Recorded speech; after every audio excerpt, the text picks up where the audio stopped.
So. Alright, I will also just welcome any new followers again. You can share this video by swiping down on Android and left to right on Apple devices. We're chatting with Alex and Alex about how to perfect your wedding music. So I'm not going to lie, ever since you mentioned that you had all the bad experiences going around in your head, I've got to ask, because every wedding expert that we speak to seems to have seen some real doozies, some real mistakes. Yep. So please share away. Tell me the worst wedding story. All right. There's that DJ where you've got a rectangle room and it's facing this way, and the DJ has all his equipment and speakers facing that way. So where's the music and where's all the speeches and where's all the entertainment going? Into that wall. And at the But the wall had a great night. The wall had a great night. Heard everything. Danced all night. Yeah. That's just the speakers, and then we've got his light show that's spinning around the room. So that was awkward. Or how about the other night, we're on a gig, and the lady in charge kept asking for different music to what we're playing. So we're playing top 40, and she asked for older music because she felt like she needed to control the room. This was just one individual guest? Or? Yeah, one individual guest. So as soon as we went from playing the top 40 song that was working to playing old stuff, we went to Mustang Sally, which is a classic, but we knew it didn't work with that room. But to keep her happy, because she was organising the music, we played that song, and what happened? The entire dance floor left. Vacated. From one song. No, she left as well.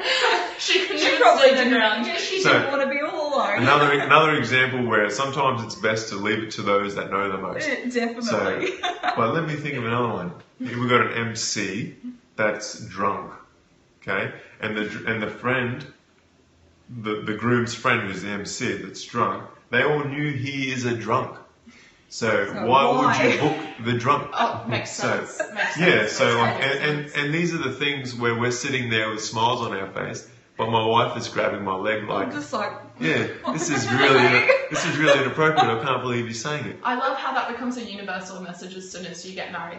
The grab of the leg. The grab and the clench of the teeth. Yeah, because once you're married and you sit through other people's weddings, you'll feel the same way. Yeah. It's because yours was perfect. Because you It'll know, never get any better. you know how special it was to you to have a good night, and you know that your friend's suffering from this terrible MC, and there's nothing you can do to help her but watch her suffer, and that's the worst thing. Yeah. At least she still looked good in the dress, I'm sure. Absolutely beautiful. Yeah. But there's just some examples of what not to do.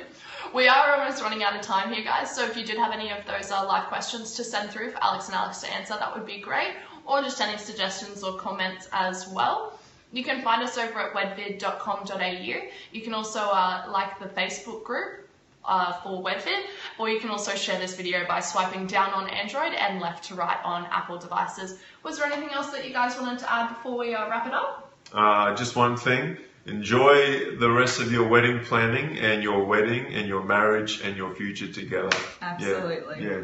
Don't stress the small stuff. Make sure you eat before your wedding and just enjoy yourselves, guys. Yeah. Definitely. Thanks for that, guys. Such a nice message to send them away with, and thank you for joining me. Thank you for having us. See you guys. See ya. Bye.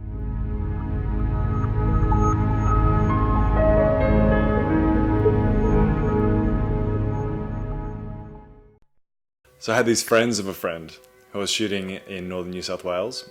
They had the most ideal location set out. It was on these cliff tops, beautiful area, overlooking the ocean, the most amazing place you could think of for a wedding. Except it was pissing down rain for about 3 days before the wedding. So I arrived at the bride's house while she was getting her makeup done, and she was a wreck. She hadn't slept in 3 days. All she could think about was the fact that it was just going to rain and the whole wedding was over. It ended up getting to a point when she just went, you know what, screw it. Everyone's going to get wet, and that's that. They just got to deal with it.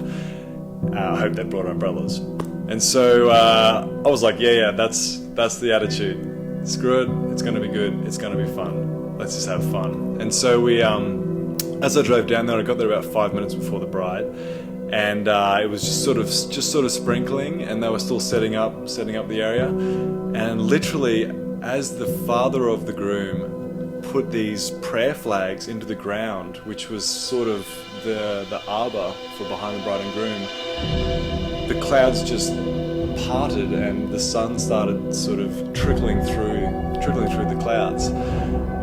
As the bride arrived, the rain had all but stopped, and as she came down the aisle, the sun sort of just miraculously came out, and everyone, there was an audible gasp. Everyone knew that something special had just happened. And then, as if that wasn't crazy enough, during the ceremony itself, she actually, while they were saying their vows, this full arch rainbow came out over the ocean in the background. So we're standing there with the whole crowd. You've got the bride and groom, these prayer flags, ocean in the background, and a storm still brewing, and this massive full arch rainbow over the horizon. So we were all just shocked. It was like, this is actually miraculous. It's been a horrible 3 days of rain, and now we've got possibly the most beautiful scene we've ever seen. So we thought that's fabulous. Straight after the ceremony, everyone starts coming in and wants to give hugs and kisses, and it's all, everyone's the happiest they've probably ever been. Unfortunately, I had found out before that the groom's mother had died 3 months earlier, so that was quite a sad thing for the groom to go through, to have organised a wedding with her in mind, her expected to be there, and then she had actually passed before the day, so it was quite sad. But while they were all hugging and kissing, the father was hugging both of them at the same time, and I was kind of shooting there, and I overheard him, and he just said into both their ears, "I just knew that your mother would." I just knew that your mother would make it, and it was really, really, really sweet, and I was so happy to be there to be able to capture such a beautiful moment for them. And straight away afterwards, we had to get all the family shots. We got it in front of the rainbow because it was almost like the mother was now in the family shots, and then quickly hurried into a car and got back to the reception. And man, the party was massive that night because we knew that we'd witnessed something really, really special, and to this day it's one of the most memorable moments for a wedding for me.